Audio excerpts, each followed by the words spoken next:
많은 분들이 보험 상담에 있어서 보험 리모델링이라는 걸 하잖아요. 보험 같은 경우는 리모델링이 아니라 재건축을 하시는 경우가 있어요. 하지만 어떠한 상품을 어떻게 가입하고 있냐에 따라서 분명히 다른 솔루션이 나와야 됨에도 불구하고 과거에 가입한 거는 싸그리 무시한 채 갈아타 버리는 솔루션을 받는 경우가 덜어 있는데요. 자, 이런 불편한 진실 3가지 정도만 기억을 하시고 보험 리모델링에 진심을 다해서 상담을 받으셨으면 하는 마음에서 이번 영상에 좀 담아볼까 합니다.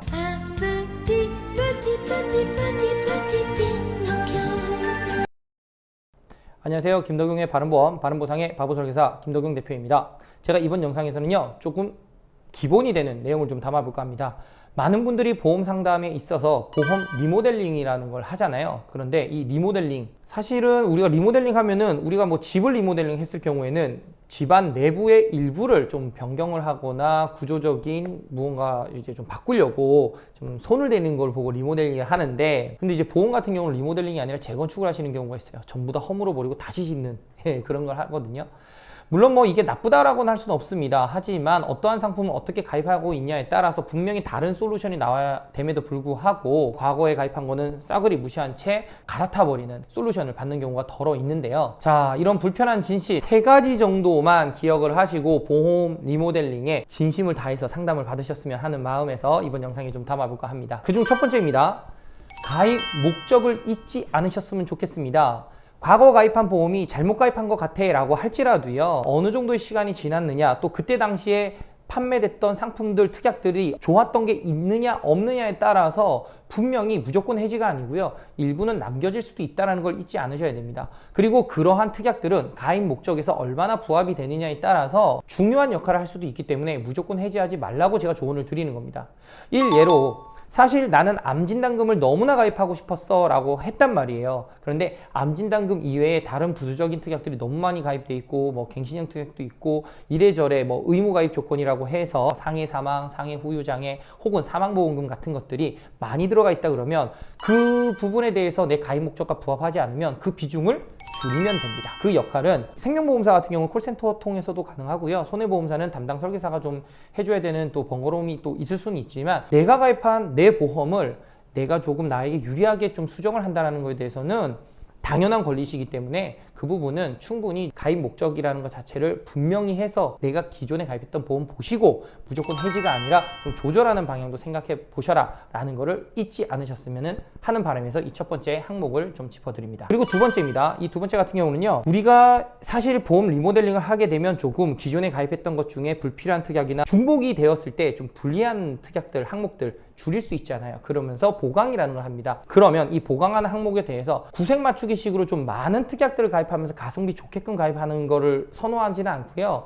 어떻게 하냐에 따라서 뭐 구성이 많다고 해서 무조건 나쁜 건 아니겠지만 상위 보장이 될 수 있는 항목들 위주로 좀 챙겨라 라고 말씀을 드립니다. 그러면 상위 보장이 뭐야? 라고 할 수 있는데, 이 내용은 사실 다른 영상에도 말씀을 한번 드렸습니다만 쉽게 생각하시면 됩니다. 상위 보장이라고 하면은요, 일단 가장 위에 있는 진단비라던가 무슨 뭐 진단비, 무슨 수술비가 아니라 뭐 암이면 뭐 암진단비, 뇌나 심장 같은 경우는 뭐 가장 보장 범위 넓은 뭐 뇌혈관, 허혈성 심장 질환 이런 진단비 위주로 하고, 뭐 수술비 같은 경우도 무슨 질병 수술비, 무슨 상해 수술비가 아니라 질병 수술비, 상해 수술비 이런 상위 보장 위주로 하라는 겁니다. 결국에 보험회사에서 보험금을 지급할 때는 약관상 어떠한 요건들을 보게 되는데, 그 요건의 가지수가 많아지면 좀 불리하겠죠. 즉, 그 가지수가 좀 적은 가장 상위 보장을 하라고 말씀을 드리는 겁니다. 그렇기 때문에 보험 리모델링 하실 때는 뭔가가 같은 돈이라도 무수히 많은 게 아니라 일단 상위 보장 위주로 좀 구성을 하시고 나서 그런 다음에 하위 보장들을 보시고 뭐 더 넣을지 뺄지 결정하시면 좀 더 현명한 설계안이 나올 수 있지 않을까 해서 말씀을 드리는 겁니다. 자, 마지막으로 세 번째입니다.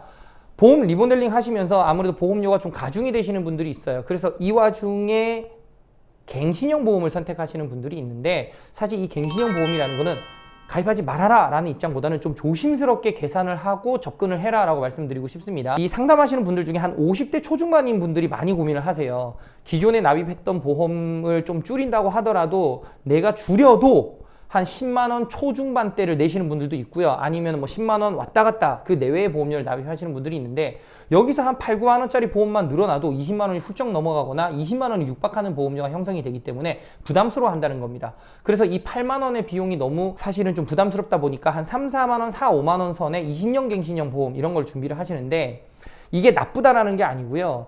사실 진단금이 정말 많이 있는데 내가 좀 더 보강을 하기 위해서 3, 4만 원, 4, 5만 원짜리 갱신형 보험을 준비하는 것에서는 제가 오케이를 할 수 있습니다만, 그렇지 않다 그러면은요, 실제로 20년 갱신 혹은 30년 갱신 준비하면은요, 진짜로 보험이 필요한 시기에는요, 보험료가 좀 인상이 돼서 내가 납입하는 보험료에 대한 부담을 더 느낄 수가 있다라는 겁니다. 그리고 그 나이 때 가서 다시 뭔가 보험을 리모델링을 해서 비갱신형으로 갈아탄다 마음 먹었을 때는요, 보험료는 훨씬 더 비싸진다라는 조금 역효과가 날 수 있는 결과를 불러올 수 있다. 이거를 명심하셨으면 좋겠어요. 제가 3가지 말씀드렸습니다. 사실 이 3가지 외에도 정말 많은 내용이 있지만 이 3가지만큼은 조금 머릿속에다 담아두고요. 무조건 보험 리모델링 할 때 보험 재건축하듯이 싸그리 다 갈아엎지는 마시고요. 조금은 기준을 명확히 해서 좀 내가 좀 괜찮은 특약은 남겨둘 수 있는 방향으로 좀 많이 가셨으면 좋겠고, 주축이 되는 보장들은 갱신형이 아니라 비갱신형으로 일단 준비를 좀 해두시고 출발선상에 서라라고 말씀을 드리는데, 이 점 꼭 기억해 주셨으면 좋겠습니다. 자, 이번 영상은 제가 여기서 마칠 수 있도록 하고요. 다음번 영상에서도 더 좋은 내용을 찾아뵐 수 있도록 하겠습니다. 김덕용의 바른보험, 바른보상, 좋아요, 구독 부탁드리면서 다음번 영상에서 찾아뵙겠습니다. 감사합니다. 본 광고는 손해보험 광고 심의 기준을 준수하였으며 유효기간은 심의일로부터 1년입니다.